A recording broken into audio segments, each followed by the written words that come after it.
What actually happens when the platform buys back the tokens? You already touched on that a little bit.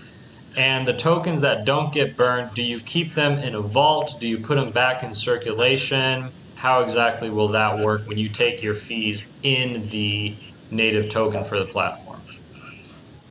Sure. So the reserve we have for our net profits is the same kind of reserve we'll have for that token buyback. So we will have a cold wallet, air-gapped cold wallet, where all the tokens that come into us will sit, and the tokens that we buy back using our reserve. Now that reserve can be fiat, it can be Bitcoin, it can be anything we hold as a reserve, and I'll tell you how that happens. With our net profits, it's fiat, so it's euro.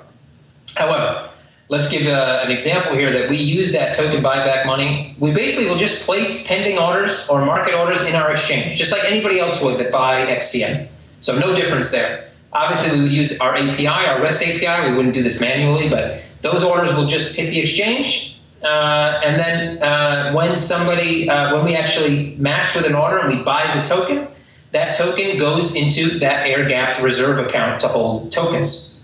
If at some point we need to sell those tokens to stabilize again the market, because let's say we get to a point where the demand is high enough where all our fees that are coming through, the tens and thousands of transactions that are happening every day, there's not enough token on the exchange to facilitate those exchanges for those fees. Then we take the tokens that we've bought and we influx them back into the exchange, okay, and then those get bought with Bitcoin, Ethereum, whatever, and then we put that Ethereum, Bitcoin, whatever people are buying those tokens with, back into the reserve.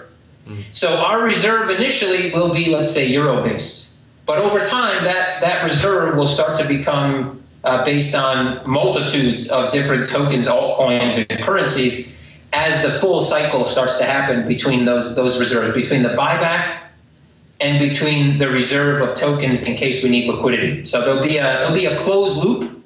Think of it as the Apple to the Android system base. This is the Apple system happening here. It's just a closed loop back and forth between those reserves.